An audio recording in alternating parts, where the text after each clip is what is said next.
Ever wonder about what it was like to live in the past? How about the future? The next episode, Tomorrow is Yesterday, ponders that very notion. This installment has an important place in Star Trek history. It was the Enterprise's first time travel episode. Star Trek's time travel tales have everlasting appeal among the series fans. Many stories from the original series, and even 3 of the Star Trek films, the features, travel through time.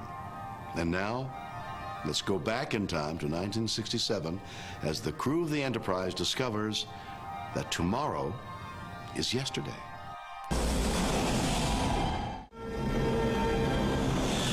Tomorrow is Yesterday was written by Gene Roddenberry's ex-secretary turned screenwriter, Dorothy or D.C. Fontana. It was originally penned as the second installment of a 2-parter that began with The Naked Time.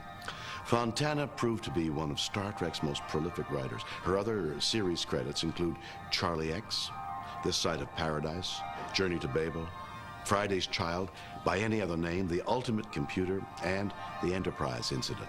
Star Trek owes much of its success to her great storytelling. When I see how many everyday references there are to Star Trek, I've come to believe that there's not anyone in this country who isn't a Star Trek fan. Where's your transporter room? Prepare to energize. You will hear Pentagon officials, for example, coming to Congress and saying, we need funding for this new kind of pre-lethal weapon.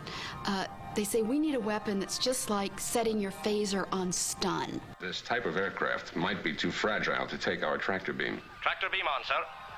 We have the target. Aircraft is breaking up, Captain. Transporter room. Try and beam that pilot aboard. You will find references throughout everything from drug culture to music culture that references Star Trek. One. We are one. So I think that even though we do have this idea of the crazed fan, the person with the Vulcan ears or the Klingon uniform, and those people go too far, still, we're all implicated in this universe. I never have believed in little green men. Neither have I. Captain Christopher, this is my first officer, Lieutenant Commander Spock. Captain? And we all feel quite comfortable being in this universe because it's given us a conversation and a place to have a conversation about so many things that are important to us in our everyday and institutional lives. Good morning, Captain. Good morning, Captain. A woman? Crewman. I think this show talked to people through the characters.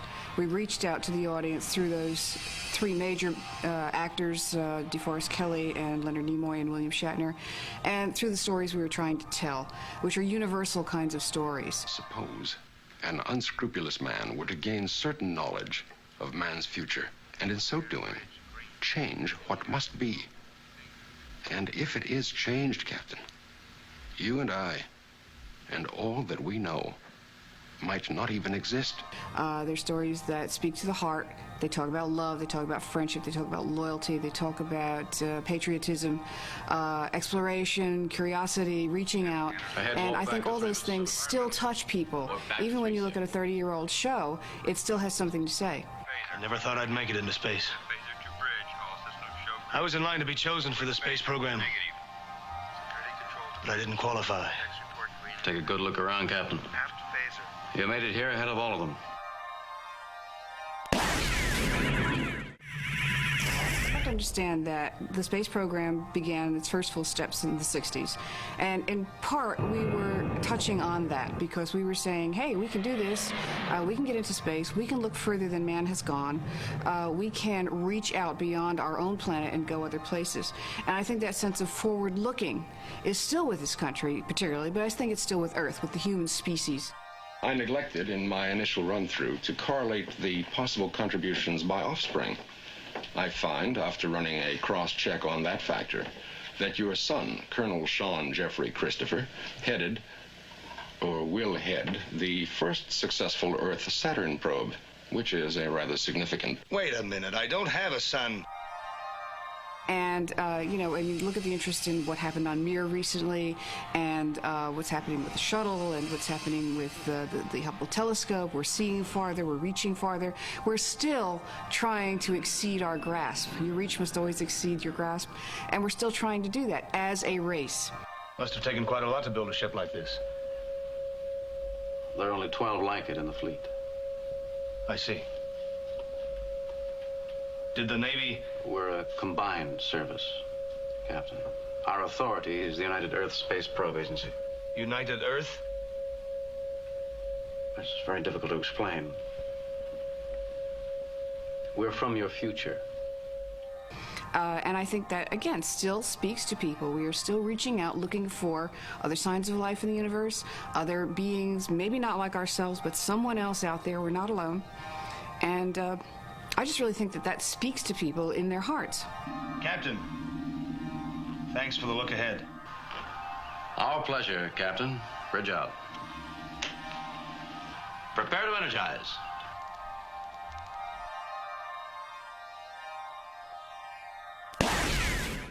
Next week on Star Trek, the Sci-Fi Channel Special Edition.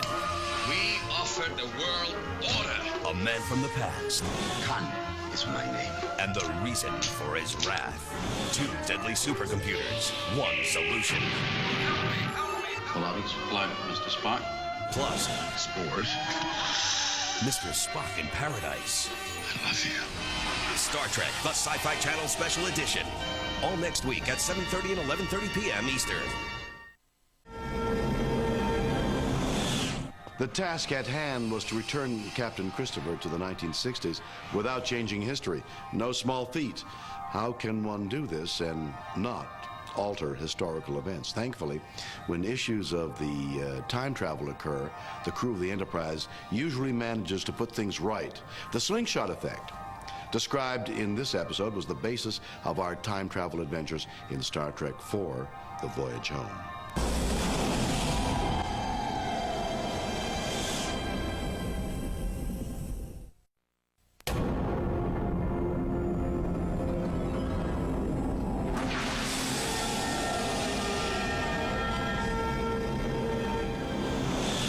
H.G. Wells invented the time machine. Well, not really. But he did invent the idea of the time machine. And he also brought the idea of time travel to science fiction. The thought of moving backward or forward through the 4th dimension is one that has truly captured our imaginations. As a matter of fact, if you were to ask any fan of Star Trek what kind of stories are most appealing, a majority would probably say time travel. What is it about time travel that we like so much? Is it the idea that we can somehow change history?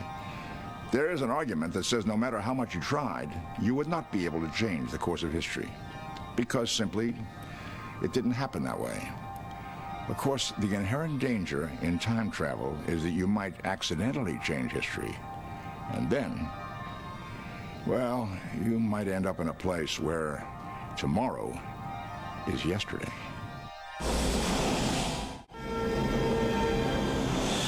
I imagine that if I were to see the USS Enterprise in the sky, I would probably think it was a UFO too.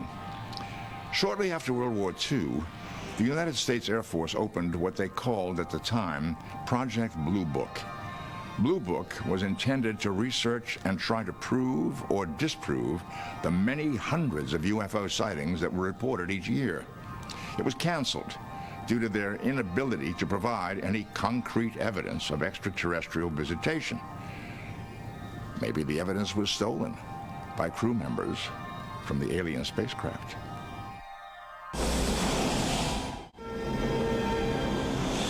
In one of Ray Bradbury's many short stories, a man takes a trip back to the time of the dinosaurs with strict instructions not to touch anything. While there, he accidentally kills a prehistoric butterfly. Returning to his own time, he finds the world radically changed as a result of his actions. Bradbury's message is that even the smallest of actions can have unseen repercussions. And that is, of course, the crux of any time travel story, from The Time Machine to Back to the Future. How do you go back in time without accidentally changing what must be? Star Trek would examine this idea further in Assignment Earth and what many consider to be the best Star Trek episode of them all, City on the Edge of Forever.